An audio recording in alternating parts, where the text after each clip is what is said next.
जरा ध्यान दीजिएगा इसमें। सबसे पहले हम लोग यहाँ पर एलसीएम निकालते हैं। किसी भी संख्या का एलसीएम हम लोग आराम से निकाल सकते हैं। एक तो गुणनखंड विधि होता है जो कि सब लोग जानते हैं कि हम लोग इस वाले गुणनखंड वाले विधि से हम लोग 2 से फिर 3 से इस तरीके से भाग दे करके इसको हम लोग डायरेक्ट में लिख लेंगे। 8 को देखिएगा यहाँ पर 8 को 8 रहने देंगे, 12 को हम लोग 4 तिहाई 12 लिख देंगे, इसको हम लोग 9 गुना 2 लिख देंगे, इसको हम लोग 8 गुना 3 लिख देंगे।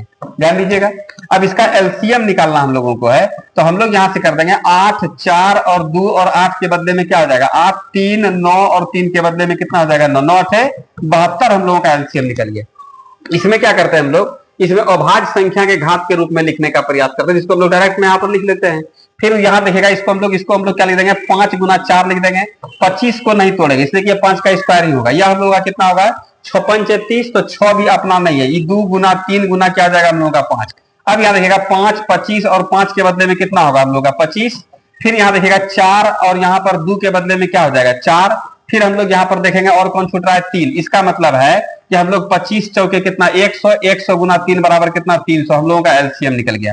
उसी तरीके से इसको देखिएगा, इसको भी हम लोग यहाँ पर 12 को तो 6 गुना 2 भी तोड़ सकते हैं लेकिन 6 गुना 2 नहीं, इसलिए कि 4 गुना 3 तोड़ने से क्या होगा 2 पर पावर 2 और 3 पर पावर 1 हो जाएगा, घात के रूप में बदल जाएगा। और 16 को हम लोग नहीं तोड़ेंगे इसलिए कि 2 पर पावर 4 का मान वही होता है। इसको हम लोग 9 दूनी 18 तोड़ सकते हैं, तोड़ देंगे। इसको हम लोग 8 तिहाई हम लोग तोड़ देंगे। 32 को फिर नहीं तोड़ेंगे इसलिए कि 2 टू दी पावर 5 इसका मान ही होता है 32 का। अब हम लोग इसमें रहेंगे 4 16 2 और इसमें 8 और 32 में हम लोगों का क्या हो जाएगा 32। फिर देखिए यहाँ पर कौन बचा हुआ 3 9 9 जी 9 9 जी 3, इसका मतलब होगा 9। और कोई छूट रहा है क्या, नहीं छूट रहा है। इसका मतलब है 9 दुनिया 18 के 8 हाथ में कितना बच गया 1, या 9 तिया 27 1 28, इसका मतलब है इसका एलसीएम निकल गया 288। अब इसमें देखिएगा यहाँ पर 12 18 21 24 है, इसका आप लोग इसका एलसीएम निकाल करके चेक कीजिएगा और कमेंट में आप लोग कमेंट कीजिएगा इसको आप लोग सीखे या नहीं।